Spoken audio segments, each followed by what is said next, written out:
우리가 찬송하는 것, 이 찬양이 사실은 우리가 공부하고 있는 내용에 참 어울리는 찬양이다 그런 생각을 하게 됩니다. 어쨌든 죄에 대한 부분들을 우리가 다루고 있고 또 인간의 타락에 대해서 우리가 나누고 있기 때문에 그것이 우리에게는 얼마나 우리의 현재 모습을 보면 그것이 얼마나 큰 은혜인지 또 우리가 찬송할 이유가 된다는 것을 우리도 깨닫게 됩니다. 그래서 오늘 지난 시간에 죄와 타락에 대해서 다 이제 하지 못해서 남은 부분 이제 여러분과 함께 나눌 수 있도록 그렇게 하겠습니다. 오늘 우리가 함께 볼 내용의 중심 구절은 창세기 3장 15절 말씀입니다. 한번 보겠습니다. 다음 한번 같이 읽겠습니다. 내가 너로 여자와 원수가 되게 하고 내 후손도 여자의 후손과 원수가 되게 하리니 여자의 후손은 내 머리를 상하게 할 것이요 너는 그의 발꿈치를 상하게 할 것이라 하시고. 아멘. 이걸 이제 뭐라고 부르죠? 이걸 뭐라고 그러죠? 예, 원시복음. 예, 원시복음. 지난 주일에 한번 주일 오후 예배 때 다뤘던 내용이죠. 원시복음. 복음이 여기서부터 이제 나타납니다. 그래서 저것이 먼 어떤 하나님의 구원의 계획에 아주 중요한 어떤 의미를 담고 있는 그런 내용으로 이제 우리가 볼 수가 있는데 참 의미심장합니다. 죄가 일어난 그 현장에, 타락이 일어난 그 현장에 하나님의 구원의 계획이 예고되고 있다는 것이 얼마나 놀라운 일인가 그런 생각을 하게 됩니다. 그래서 지난 시간까지는 우리가 이제 죄가 들어오게 되는 과정, 죄를 범하게 되는 과정까지 이제 말씀을 드렸고, 오늘은 이제 죄를 범하고 난 이후의 상황들을 이제 잠깐 살펴보려고 합니다. 그래서 먼저 이제 잠깐 다시 이제 복습도 할 겸 선악을 알게 하는 나무에 대해서 한번 다시 좀 말씀을 드릴까 합니다. 그 다음 페이지를 좀 보시겠습니다. 이 잘 보이시나요? 예. 선악을 알게 하는 나무는 한마디로 말하면 하나님이 왕이심을 보여주시는 장치다. 왜 그 동산에, 그 좋은 동산에 하필이면 먹지 말아야 될 나무가 있느냐는 거예요. 왜 그런 나무가 있느냐는 거죠. 그래서 이것 때문에 시비 거는 사람이 많지만 다른 이유를 많이 댈 수 있습니다. 딱 이것만이 이유는 아니지만 우리가 하나님 나라의 관점에서 우리가 이 성경을 들여다본다면 이 선악을 알게 하는 나무가 거기에 딱 존재하는 이유는 하나님이 왕이시다. 말씀드린 것처럼 인간이 다 먹어도 되는데 못 먹는 나무가 있다는 것 자체가 이 동산의 주인은 인간이 아니라 하나님이시다라는 것을 알 수가 있습니다. 그래서 플랜 A 혹시 기억나시나요? 플랜 A. 우리가 성경을 전체로 볼 때 플랜 A, 그 다음 플랜 B, 그 다음 플랜 A 다시 이렇게 기억나시나요? 기억 안 하셔도 상관없습니다. 먹고 사는데 그렇게 지장은 없는데 그래도 어쨌든 이해하시면 따라오시면 굉장히 플랜 A, 하나님께서 인간을 대리 통치자로 세우시는 하나님의 나라를 건설하셨다. 이게 플랜 A입니다. 그러니까 하나님이 세상을 창조하신 이유는 뭐냐? 이 세상을 하나님이 통치하시는 나라로 이 세상을 창조하셨다는 거. 근데 그 나라를 다스리는 방식이 뭐냐? 그게 바로 대리 통치자로 인간을 창조하셨다. 그래서 인간을 통해서 이 세상을 다시 다스리시기로 한 것이 플랜 A다. 근데 그 플랜 A가 깨졌다는 거죠. 무엇 때문에? 선악을 알게 하는 나무를 따먹으로 말미암아 이 플랜 A가 깨져버렸다라는 것을 이제 우리가 이제 알게 됩니다. 그래서 딱 두 개로 나눠지겠죠. 하나님이 이 동산에 있는 모든 나무는 먹어도 되는데 이 선악을 알게 하는 나무는 먹지 마라. 먹으면 진짜 죽는다 하고 했을 때 인간이 내릴 할 수 있는 선택은 두 가지입니다. 첫째는 그 말씀을 듣고 선악과를 먹지 않는다. 두 번째는 그 말씀을 어기고 선악과를 먹는다. 둘 중에 하나예요. 근데 안타깝게도 이제 밑에 거를 선택했죠. 선악과를 먹는 것을 선택한 거예요. 그런데 만약 선악과를 먹지 않았다. 가정을 해서 만약 인간이 아담과 하와가 선악과를 먹지 않았다. 그러면 어떻게 이 스토리가 흘러갔을 것이냐 하는 이야기를 지금 위해서 하는 거예요. 그러니까 선악과를 먹지 않았다는 것은 뭐냐면 이 아담과 하와는 아주 독특한 왕이 되는 겁니다. 어떤 독특한 왕이냐? 난 뭐 해야 되는 왕이다? 순종해야 되는 왕이다. 왜 독특하다고 그럴까요? 여러분, 왕에게 순종의 대상이 있습니까? 없습니까? 여러분, 한 나라의 왕이면 그 왕이 순종해야 될 사람이 없어요. 그럼 왕이 아니에요. 그죠? 왕이라는 존재는 모든 존재로부터 순종을 받는 존재가 왕입니다. 그런데 왕으로 지음받은 아담인데 순종을 해야 되는 거예요. 이 선악과를 따먹지 않음으로. 그래서 아담은 순종해야 되는 왕으로서 이제 이 선악을 알게 하는 나무를 먹지 않는 상태에서 뭐가 되느냐? 순종하는 왕이 되는 거죠. 처음에 하나님의 형상으로 지음을 받을 때는 다 대리 통치자로 지음을 받았습니다. 그렇게 인간이 지음을 받았다면 하나님이 주신 이 명령, 이 나무의 열매는 먹지 말라 했을 때 그것을 순종할 때는 아담과 하와는 순종하는 왕으로서 이 세상, 이 나라를 다스린다는 거죠. 하나님의 세상을 다스린다는 거예요. 그러면 결국 어떤 일이 일어나느냐? 생명나무와 더불어 영원한 누구와의 동반자가 될까요? 하나님과의 동반자가 되는 거죠. 하나님과의 파트너가 되는 거예요. 하나님의 형상이 생명나무를 통해서 그 형상대로 지음받은 인간이 하나님과 동반자로서 이 온 우주와 세상을 다스리는 것이 바로 선악과를 먹지 않았을 때 일어날 일이었다는 거예요. 그런데 안타깝게도 선악과를 먹었죠. 왜냐하면 하나님은 인간에게 뭘 주셨어요? 그렇죠. 자유의지를 주셨다는 거죠. 선택할 수 있는 의지를 주셨다는 거예요. 그게 하나님의 놀라운 은혜이기도 하고 굉장히 위험한 일이기도 했죠. 선택의 자유를 주셨다는 것이 이런 가능성으로 갈 수 있었다. 그래서 아담이 이렇게 선악과를 먹었다는 말은 뭐냐면 한마디로 말하면 하나님에 대한 반역이고, 그 말은 뭐냐면 나도 왕이다. 그러니까 원래 선악과를 먹지 않으면 나는 순종해야 되는 왕이다 이러고 살아야 되는데 선악과를 딱 먹으니까 나도 왕이다 이렇게 되는 거예요. 하나님에 대한 반역이죠. 그래서 이 선악과를 먹음으로 일어난 결과는 이렇게 일어난 거예요. 하나님의 형상으로 대리 통치자로 지음받은 인간이 선악을 알게 하는 나무를 따먹음으로 순종하는 왕이 아니라 반역하는 왕이 되었고, 결국 저 생명나무와는 분리가 일어나겠다. 그래서 이제는 생명나무와 관계없이 살아가는 존재, 다시 말하면 이제는 죽음에 지배되는 왕이 되었다. 생명나무와 함께 살 때에는 영원한 생명과 함께 하나님의 영원한 동반자로 이 세상을 통치하면서 살아갈 인간이고, 그렇게 번성해야 될 인간이 이제는 이 선악과를 따먹으로 인해서 더 이상 하나님과의 영원한 동반자가 아니라 죽음의 지배를 받는 왕으로서 생명나무와는 아무런 관계가 없이 살게 된 것이 바로 선악과를 따먹은 결과로 일어난 일이었다. 그렇게 볼 수 있는 겁니다. 이게 이제 우리가 하나님 나라라는 관점에서 선악과가 어떤 의미를 가져다 주는지, 특별히 이 하나님의 형상으로 출발한 인간이 어떻게 이렇게 다른 길을 걸어갈 수밖에 없는지를 이제 우리가 대충 이제 생각해 봤습니다. 그 다음 페이지 보시면 두 번째로 선악을 알게 하는 나무의 의미는 뭐냐면 하나님 나라의 통치 방식을 보여주는 장치다. 그러니까 하나님이 인간을 대리 통치자로 창조하셨다면 그러면 도대체 어떤 방식으로 하나님은 이 세상을 다스리려고 하셨을까? 여러분 이제 기계론적 세계관이라는 게 있습니다. 조금 어려운 말일 수 있는데 이신론이라고 하죠. 이신론. 이 관점은 뭐냐면 하나님은 계신다는 거예요. 하나님은 계신다는 거예요. 하나님은 계시는데 하나님이 이 세상을 만드시고는 더 이상 이 세상에 간섭하지 않는다는 세계관입니다. 그러니까 이제 시계공 비유를 드리죠. 시계공. 시계공이 시계를 만들었어요. 그 시계를 만들고 나면 시계는 어떻게 됩니까? 지가 알아서 돌아가는 거예요. 시계공은 아무 상관없습니다. 시계공이 일단 시계공을 만들었으면 그 시계는 알아서 돌아가는 거예요. 이런 생각처럼 하나님이 분명히 이 세상을 만드셨다. 그건 분명하다. 어떤 조물주가 이 세상을 만든 것은 분명하다. 그런데 만들어 놓고는 이제 알아서 돌아가도록 해놓으셨다는 거예요. 그래서 자연법칙이라는 것이 있다는 거예요. 그 자연법칙에 의해서 이 세상이 그냥 돌아가는 거다. 대신 하나님은 이 세상을 만들어 놓고 더 이상 이 세상 가운데 간섭하지 않으시다. 관여하지 않으신다. 이게 이제 기계론적인 세계관 혹은 이신론적인 세계관, 그렇게 얘기를 합니다.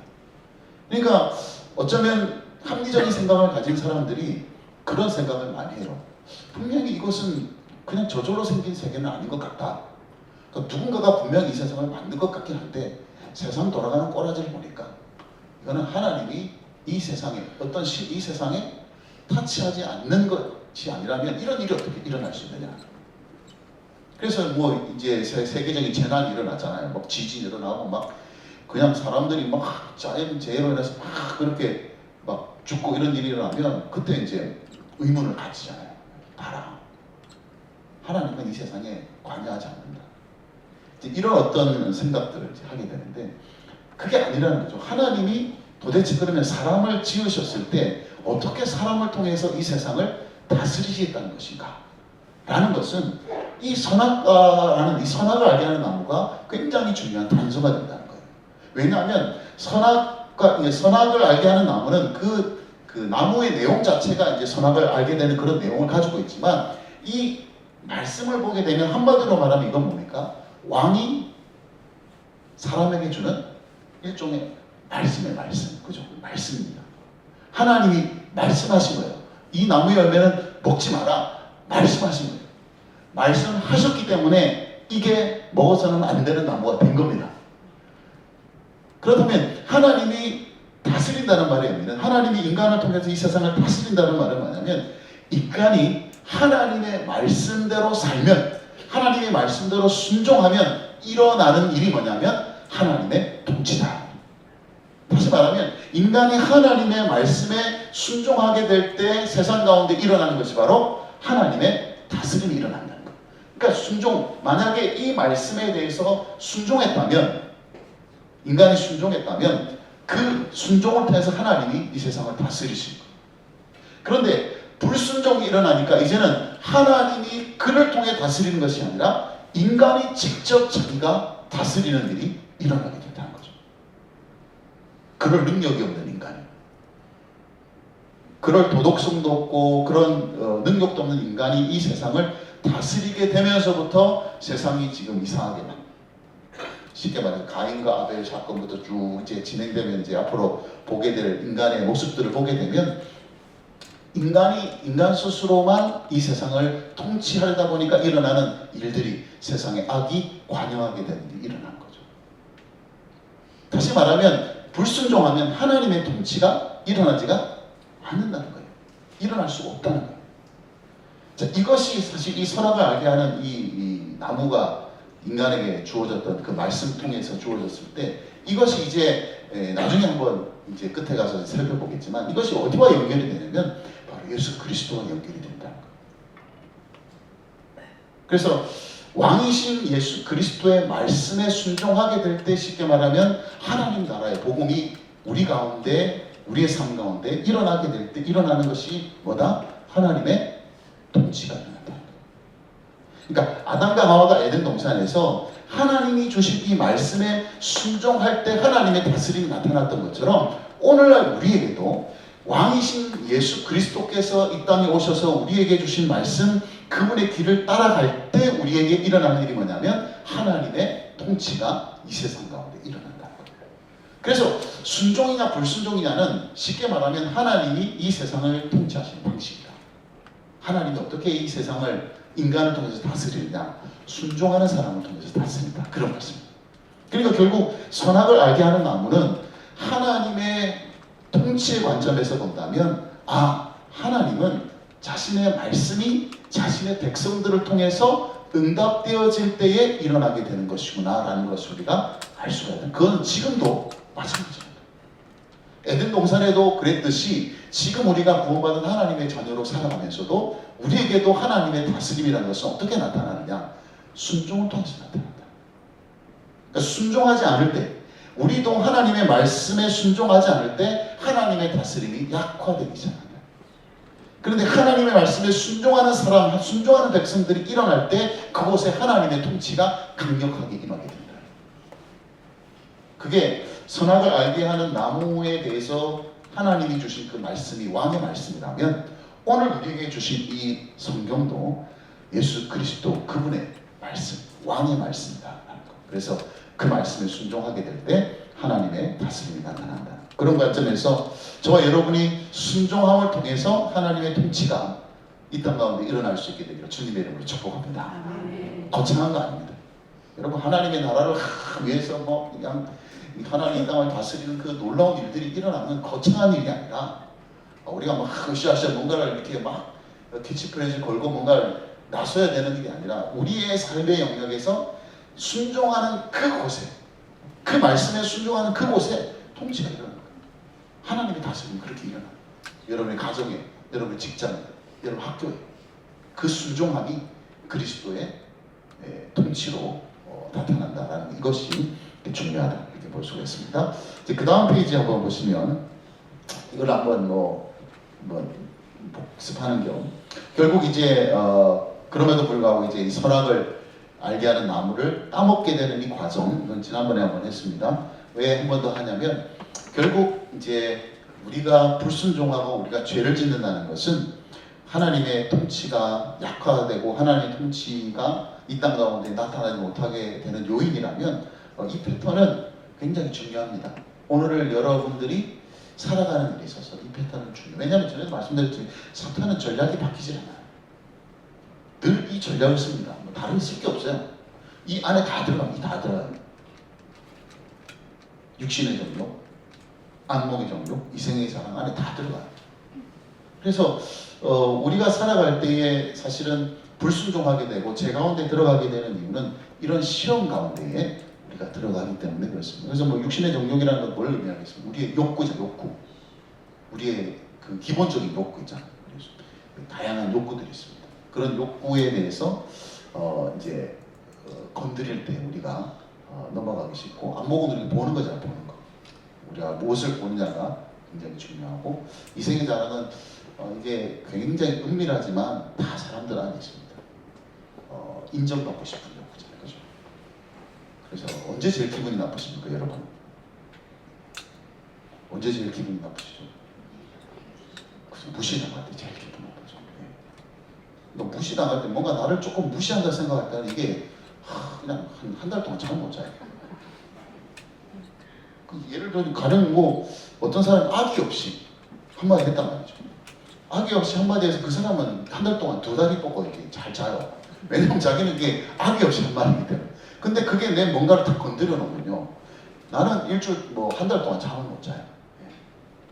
그러니까 내 자신에 대해서 뭔가 이렇게 높임을 받게 될 때는 굉장히 내가 이제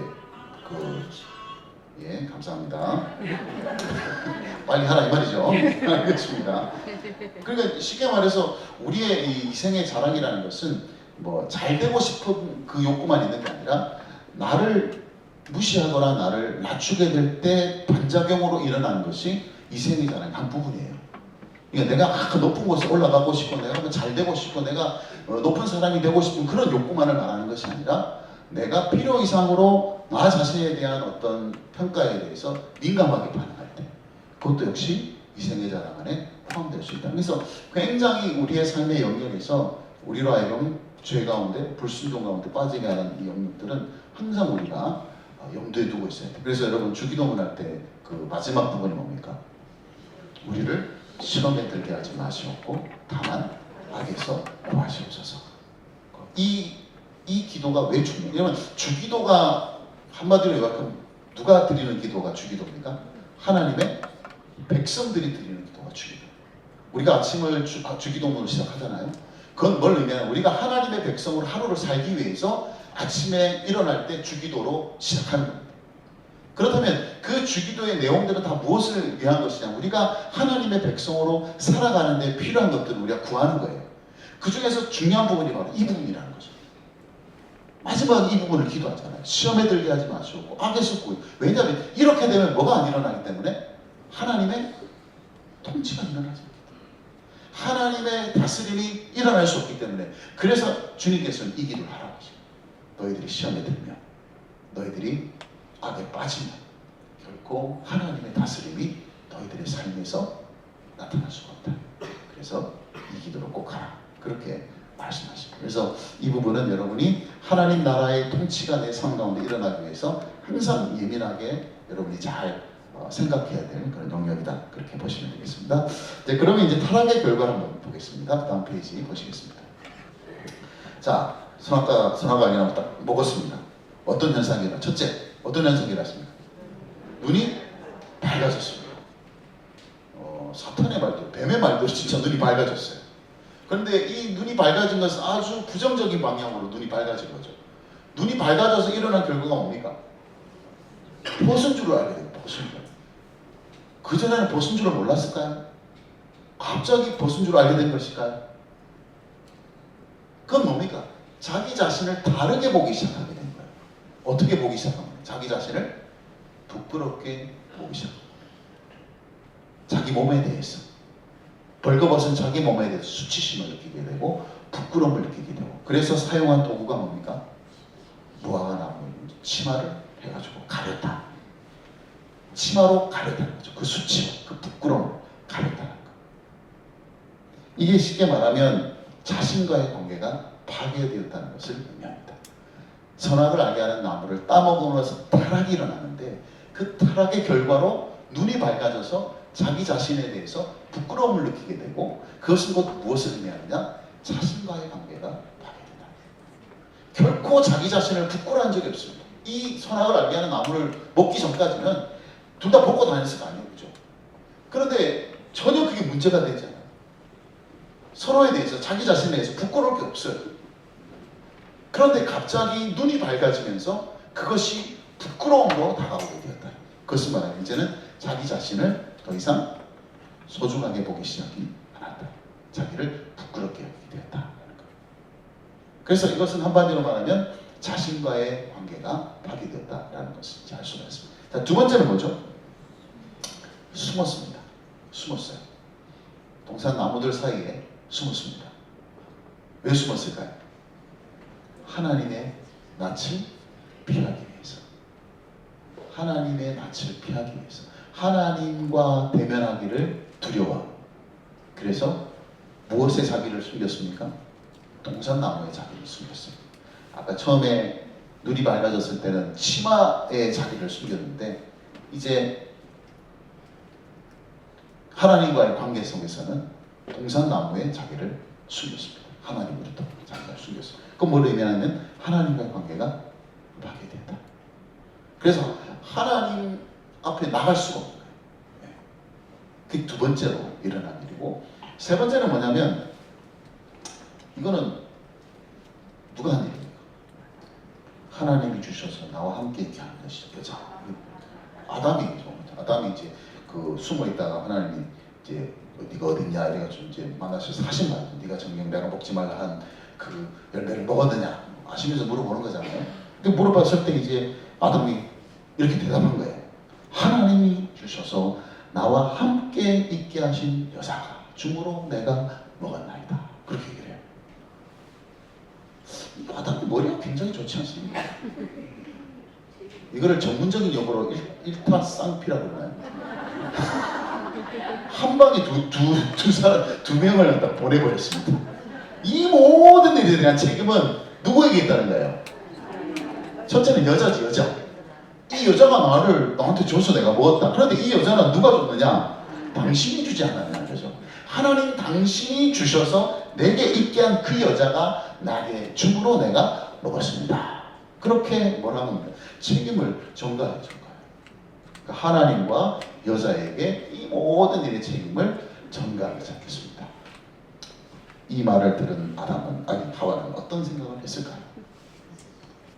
어떤 생각을 했을 것 같아요? 여러분이 하와 같으면 어떻게 생각했습니까? 이놈 씨 이렇게 하면서, 그죠? 치사하게. 남자가 뭐 제일 처음 창조됐으면 자기가 대표 아닙니다. 대표. 제가 다 제 탓입니다. 제 탓입니다. 그래야 되는데 뭐 거기다가 뭐 하나님이 주셔서 내게 낀 여자가 뭐 이런 식으로 하니까 그 이후로 하와가 아담을 바라보는 별로 좋지는 않았겠죠, 그죠? 참 내가 저 인간을 믿고 내가 살아야 되나 뭐 이런 생각 들지 않았겠습니까, 그죠? 그런 거 보면 사라가 참 대단합니다, 그죠? 사라 아시죠, 사라? 사라는 뭐 자기 남편이 뭐 자기 아내를 떳떳하게 아내라고 말하지도 않고 한 번도 아니고 두 번이나 그걸 그냥 넘어갔다는 게 저는 정말 신기합니다. 신기해. 그렇지 않습니까? 여러분 남편이 밖에 나와가지고 뭐 이 여자는 뭐 우리 뭐 고모다 이렇게 얘기하겠지. 그러면 여러분 기분이 어떨 것 같습니까? 한 번은 용서해 줄 거 아니에요. 한 번은 그래 네가 참 곤란했구나. 내가 한 번은 봐준다면 한 번 또 더 해요. 야, 두 번 하게 되면 이게 어떻게 됩니까? 이건. 그때는 뭐 이모다 이렇게 하면 진짜 이거는 뭐 끝나는 거 아니겠습니까? 그런데 이 사라가 그냥 다 그냥 사라가 막 이렇게 대들 때도 물론 있었습니다. 성경에 보면 대들 때도 분명히 있었는데 하갈 때문에 열받아가지고 막 이렇게 아브라함한테 대들 때가 있어요. 그 외를 제외하고는 그냥 별 얘기를 안 해요. 아주 그냥. 그래서 한때는 제가 이제 배우자를 위해서 기도할 때 사라와 같은 아내를 주시옵소서. 그 응답을 들어주셔서 지금 살고 있습니다만. 그러니까 이게 뭐를 의미합니까? 지금 남자가 누구 뒤에 숨은 거예요? 여자 뒤에 숨은 여자 뒤에 숨은 거예요. 지금 그죠? 자기가 책임져야 되는데 여자 뒤에 자기가 숨은 거예요.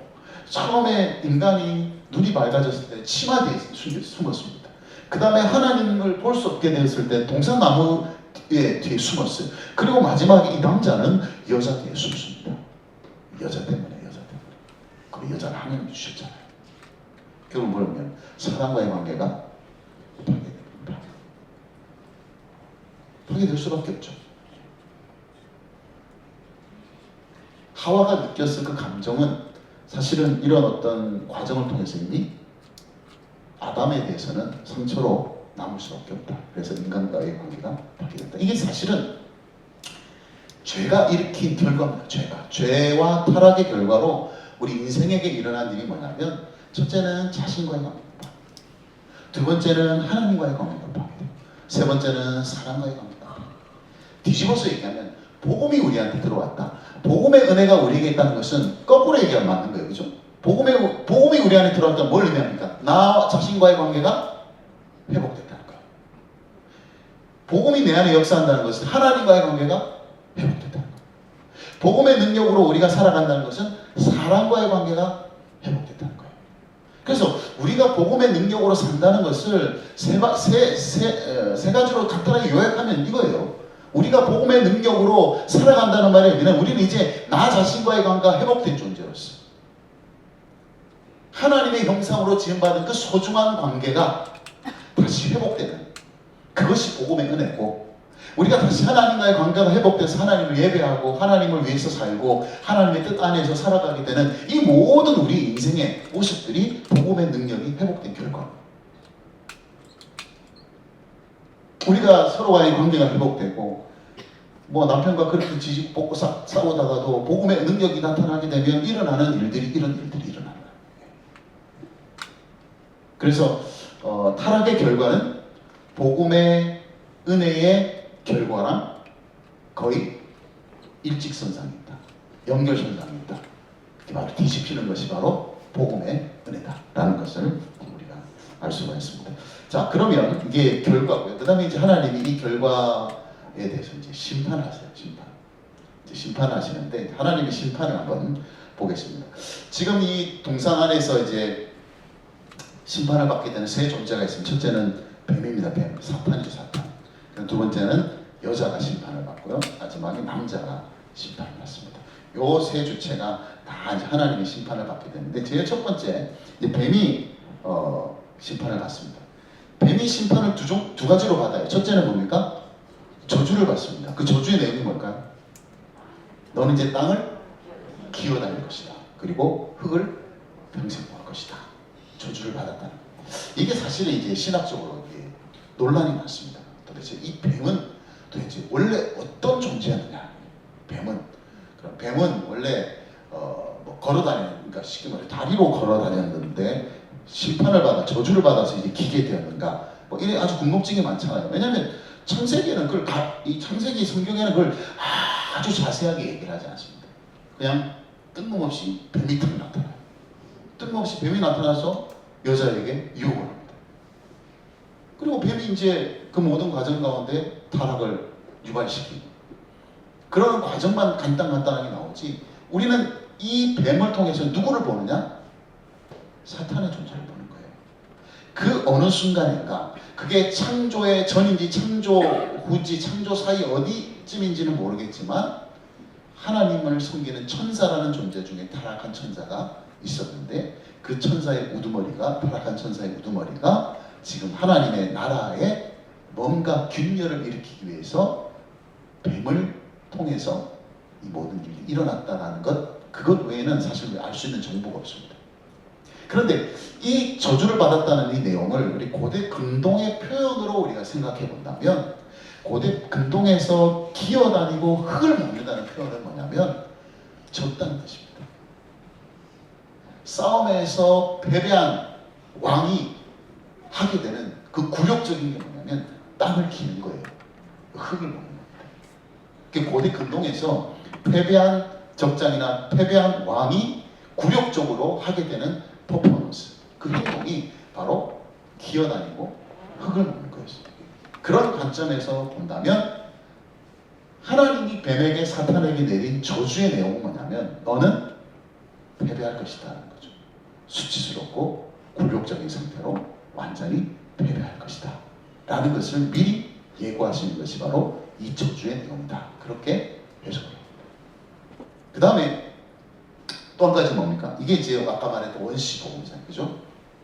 내가 너로 여자와 원수가 되게 하고 내 후손도 내 여자의 후손과 원수가 되게 하리니 한마디로 뭐가 되게 하겠다는 거예요? 원수가 되게 하겠다. 너와 여자와 원수가 되고 너의 후손과 여자의 후손도 원수가 된다는 거죠. 이 말은 무슨 말입니까? 뭔가 대적하는 세력이 발생했다는 뜻이죠. 쉽게 말해서 하나님의 나라에 분열이 일어났다는 겁니다. 하나님의 나라와 사탄의 나라가 이제 대립하는 구조가 발생하기 시작하는 거예요. 그래서 이제 분열된 왕국이죠. 하나님의 나라로 지음받은 이 세상이 뱀의 후손과 여자의 후손이 원수가 되어서 그냥 이제 치열하게 이제 대립하고 싸우고 그렇게 되는 역사가 진행될 것인데 그런데 이게 왜 복음으로 우리가 불려지느냐? 여자의 후손은 내 머리를 상하게 할 것이고 너는 그의 발꿈치를 상하게 할 것이다. 이것을 이제 우리가 십자가에서 이루어진 사건으로 보는 겁니다. 그러니까 뱀이 발꿈치를 상하게 한 것은 쉽게 말해서 십자가에 달려 죽으신 예수 그리스도의 그 고통을 상징하죠. 그런데 그 머리를 짓밟았다는 건 뭐냐면 그 고통 가운데 지었던 그 십자가가 완전히 그 사탄의 머리를 짓밟았다는 거예요. 그러니까 발꿈치를 무는 거하고 머리를 짓밟는 거하고 굉장히 다릅니다. 그렇죠? 그렇지 않습니까? 머리를 짓밟는 거는 치명적이에요. 발꿈치의 상처보다 머리의 상처는 굉장히 치명적이잖아요. 그래서 지금 이제 분열되어 너와 여자의 후손이 이제 원수지간으로 이렇게 이 시대가 계속 이어질 텐데 결국 네가 어떻게 될 것이다? 패배할 것이다. 패배할 것이다. 수치스럽고 굴욕적인 상태로 패배할 것이다. 이게 십자가에서 이루어질 것이라는 그 전망, 그 예고를 하고 있기 때문에 이거를 뭐라고 표현하냐면 원시복음이다. 복음이라는 복음. 그래서 뱀에게는 저주지만 우리 인류에게는 소망이 되는 복음이 될 수 있었던 이유가 바로 여기에 있다라는 것을 알 수 있어요. 이게 이제 뱀에게 내린 심판이고요. 그 다음에 이제 여자에게 내린 심판이 있습니다. 자, 여자에게는 어떤 심판이 내렸습니까? 임신하는 고통과 수고가 있을 것이다. 여러분, 임신은 심판의 결과로 임신하게 되는 게 아니에요. 심판의 결과로 잉태하게 되는 게 아니에요.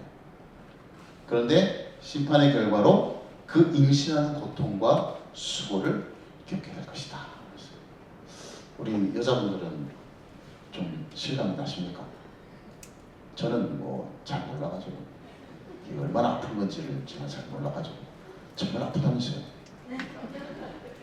제 아내 이제 낳을 때도 참 첫째를 좀 힘들게 낳습니다. 제 아내가 힘들게 낳는데 이렇게 막 이렇게 돌아다니더라고 힘들어가지고 기어다니더라고 이렇게 힘드니까. 하나님이 출산은 뭘 의미하죠? 자녀를 얻는다는 것은 뭡니까? 하나님의 복이에요. 복. 하나님이 복을 주시는 거예요. 그 번성케 하라는 말이에요. 그 어떻게 번성하겠어요? 번성하는 거는 이런 임신을 통해서 번성하는 거예요.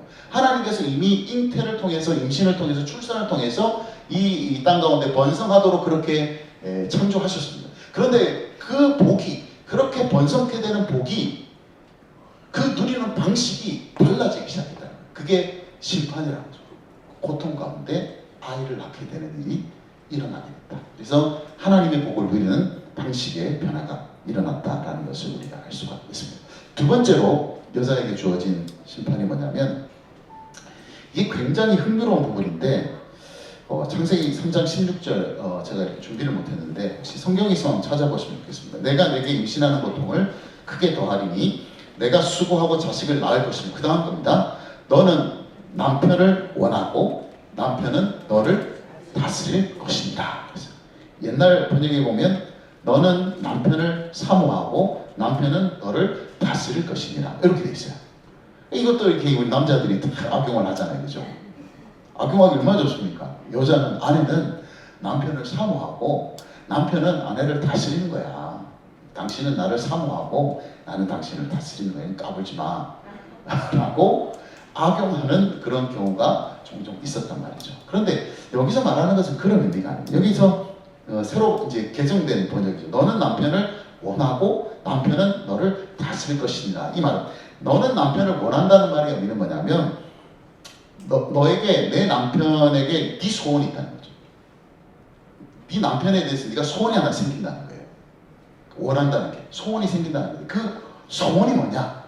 그 소원은 바로 남편을 지배하는 것이다.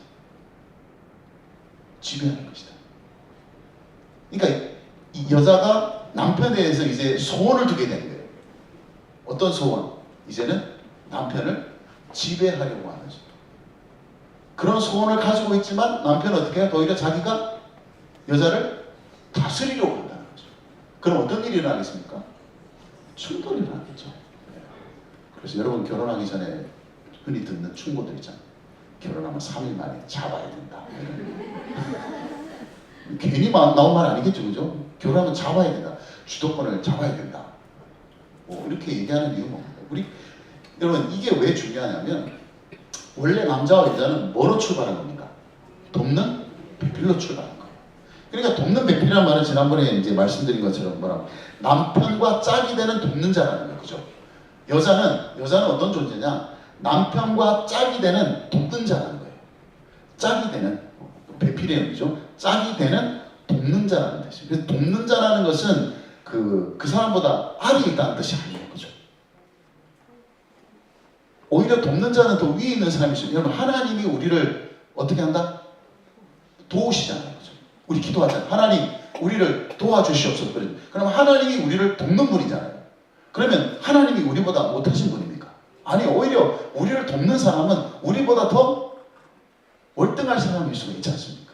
그러니까 하와가 아담에게 있어서 돕는 자로 지음받았다는 것은 더 열등하다는 의미가 아니라, 그 남편과 짝이 되어서 그 남편을 도울 수 있는, 그것은 아내에게만 해당되는 것이 아니라 남편도 똑같이 서로가 그렇게 돕는 자로 함께 하면서 이 세상을 다스리도록 지음받은 것이 남자와 여자다. 그런데 타락이 일어나고 주님께서 하나님께서 심판하실 때 이제 그런 관계에 변화가 일어나게 될 것이다. 이제는 너희들이 서로 지배하는 관계가 될, 지배하려고 하는 관계가 될 것이다. 그래서 여자는 남자를 원하고 남자는 여자를 다스리려고 하는 그런 일들이 일어나게 될 것이다. 그래서 수평적인 관계에서 이 땅에서 하나님의 통치를 이루어가야 될 인간이 이제는 더 이상 그 역할을 같이 수행하기가 힘들어졌다, 그런 뜻입니다. 둘 사이의 관계에서부터 이제 문제가 이제 힘들기 시작했다. 그래서 저는 그런 생각합니다. 뭐 결혼하면 뭐 이렇게 당장 뭐 잘 살 것 같이 그렇게 생각되지만 뭐 그런 얘기 있잖아요. 우리 결혼하면 유통기한이 한 3년? 3년도 길다 그러죠. 한 1, 2년 지나면 이제 그때부터 이제 원수같이 이제 슬슬 변하기 시작하고, 왜 그런지 모르겠는데 그죠? 예전 같지 않아져요, 그죠? 슬슬 돕는 배필에서 뭘로 이제 자꾸 바뀌는 거예요. 서로 지배하려고 만들어서 서로 바뀌게 되는 거예요. 그러다가 이제 나중에 포기하게 되면 이제 서로 그냥 동지처럼 이렇게 살아가는 그런 일이 벌어지죠. 이상적이지 않잖아요, 그죠? 우리가 생각할 정말 이상적인 건 뭡니까? 참 이렇게 서로 사랑해서 만나서 결혼했으면 1년, 2년, 3년, 4년 살면 살수록 정말 사랑스러워지고 아껴주고 싶고 도와주고 싶고 그냥 뭐 안 보면 또 보고 싶고 그래가지고 한 50년, 60년 같이 살면 너무 좋아가지고 죽을 지경이고 막 이렇게 되는데 이게 뭐 거꾸로 돼가지고 처음에는 막 좋아 죽을 지경이 점점 가면 갈수록 이게 안 보고 싶고 막 좀 떨어져서 자고 싶고 가방 쓰고 싶고 막 어디서 사는지 알지도 못하고 막 이렇게 그러니까 관계가 파괴되니까 이런 어떤 변화가 우리 가운데 일어나고 이건 모든 죄와 타락의 결과일 뿐 아니라 하나님이 이제는 이런 관계로 너희들이 빠지게 될 것이다 라는 어떤 심판의 내용도 될 수 있다 그렇게 볼 수 있습니다. 그 다음에 이제 마지막 남자 쪽으로 넘어가 보겠습니다. 남자에게는 어떤 심판이 주어지느냐 너는 이제 일하는 고통과 수고와 그러니까 이게 굉장히 여자에게 내린 심판과 좀 평행선이에요. 딱 이렇게 평행선이에요. 여자의 어떤 그 중요한 어떤 주된 역할이 있잖아요. 남자가 할 수 없는 이제 역할이 이제 출산하는 거였는데 이제 그 축복이 그 누리는 방식이 달라졌다면 남자 같은 경우는 쉽게 말해서 에덴 동산을 돌보는 책임을 가지고 있어요. 물론 여자도 같이 그것을 돌봐야 될 책임이 있지만 요거를 이제 대표성이라고 얘기해요. 이 일을 이제 동산을 돌봐야 될 책임이 아담에게 있었단 말이죠. 남자에게 있었다면 남자가 고유하게 독특하게 가지고 있었던 책임과 역할은 일이었다는 거예요. 일. 땅을 경작하는 거였단 말이죠. 그런데 이제는 하나님께서 네가 일을 할 때 땀을 흘려야 돼.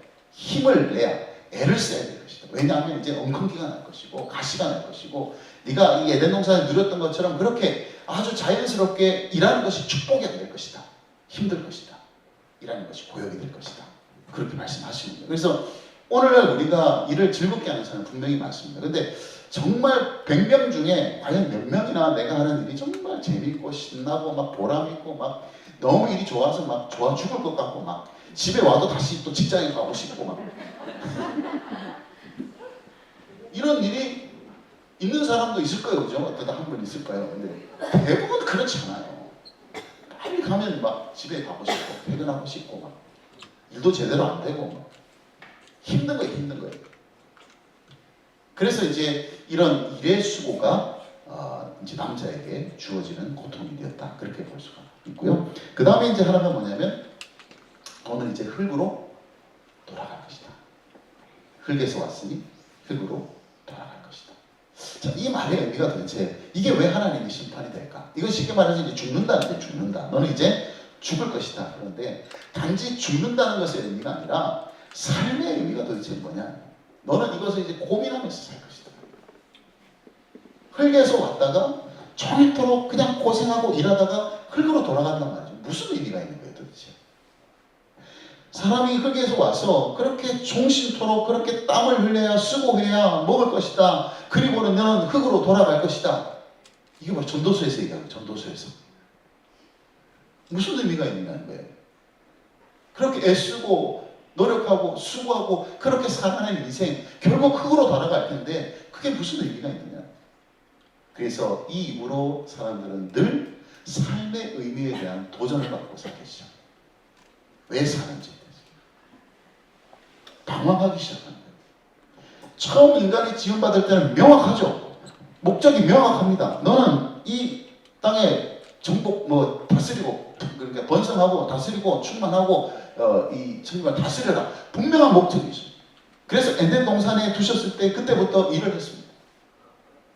하나님의 나라가 세상 가운데 이제 펼쳐나갈 수 있도록 일을 할 수 있는 쉽게 말해서 그게 삶의 의미잖아요. 내가 왜 지음받은지 알잖아요. 내가 왜 창조되었는지 알잖아요. 그런데 이제 타락이 일어나고 이 모든 결과를 통해서 그에게 주어진 심판이 뭐냐? 너는 평생 열심히 일하고 일해도 그 의미를 찾지 못하고 그렇게 흙으로 돌아가는 인생이 될 것이다. 그렇게. 굉장히 제일 치명적인 아니겠습니까? 그죠? 인간이 받아들이게 된 그 죄의 결과 가장 치명적인 흙에서 왔는데 흙으로 돌아가는데 그 사이에 뭐가 있냐? 네가 땀을 흘려야 먹게 될 것이다. 그렇다면 그런 삶이 무슨 의미냐? 그런 어떤 심판 가운데 죽음이라는 이 형벌이 바로 이런 의미가 담겨져 있다. 단지 죽게 되었다는 의미보다는 살아있지만 도대체 내가 왜 살아야 하는지 그것을 제대로 볼 수 없는 그런 상태로 살게 되는 인생이 되었다라는 것을 알 수가 있습니다. 마지막으로 한번 보겠습니다. 그래서 이제 마지막으로 내린 하나님의 심판이 뭐냐면 에덴 동산으로부터 추방. 추방하는데 두 가지 아주 중요한 특징이 있습니다. 첫째는 추방할 때 그냥 추방하지 않으시고 뭘 입히셨다? 가죽옷을 지어 입히셨다. 하나님이 지어. 그 전에는 인간이 스스로 치마를 유화과 나무로 치마를 만들어 가렸지만 하나님이 친히 가죽옷을 지어 입히셨다. 그냥 쫓아내시면 되시는데 굳이 가죽옷을 입히신 이유는 뭐냐면 이것은 하나님의 창조의 실패가 아니라 회복을 향한 하나님의 소망이 시작될 것임을 암시하는 내용입니다. 이 가죽옷이라는 것은 하나님의 은혜가 이제 나타날 것임을 보여주는 그런 타락한 인생 가운데 은혜로 나타난 것이 가죽옷이다라는 것이고요. 그 다음에 이제 생명나무를 지키시는 거예요. 생명나무를 이제 먹지 못하게 하시는 거예요. 그래서 생명나무를 이제 지키시면서 이제 이것이 결국 의미하는 것은 뭐냐면 이 생명을 누리게 되는 복음의 방식을 그런 새로운 길을 열어놓으시는데 그것이 바로 예수 그리스도시다. 그 생명나무가 결국 복음 안에서 우리에게 어떻게 주어지느냐? 생명의 떡으로 오신 예수 그리스도. 그래서 예수님이 그런 말씀 하시잖아요. 너희들이 나를 먹어야 된다. 생명의 떡이니 나를 먹는 자는 영생을 얻을 것이다. 나를 먹는 자는 살 것이다. 그래가지고 옛날에 제가 그런 말 하지 않았나요? 그 초대교회 때 핍박을 받았잖아요. 막 사람들이 핍박을 받아요. 기독교인이 핍박을 받은 여러 가지 이유 중에 하나가 뭐냐면 사람들이 예수 믿는 사람을 뭐라 알았다? 식인종으로 알았어. 식인종으로. 저 사람들은 사람을 먹는 사람들이다. 인육을 먹는 사람들이다. 그런 오해를 했습니다. 왜냐하면 이런 이야기를 막 하니까. 예수님을 먹어야 된다. 뭐 이런 식으로 막 하니까. 그리고 뭐 성찬 시간에서는 예수님의 몸이다. 이러면서 하니까 이게 막 퍼져나가는 소문이 막 이상하게 퍼져나가고 저 인간들은 어두운 굴 속에서 무덤 속에서 뭔가를 먹더라. 근데 그게 사람일 것이다. 이런 식으로 해가지고 더 그냥 핍박을 했다는 그런 이야기가 있습니다. 그러니까 예수님이 자신을 먹으라. 그러니까 생명을 얻는 것을 먹으라고 표현합니다.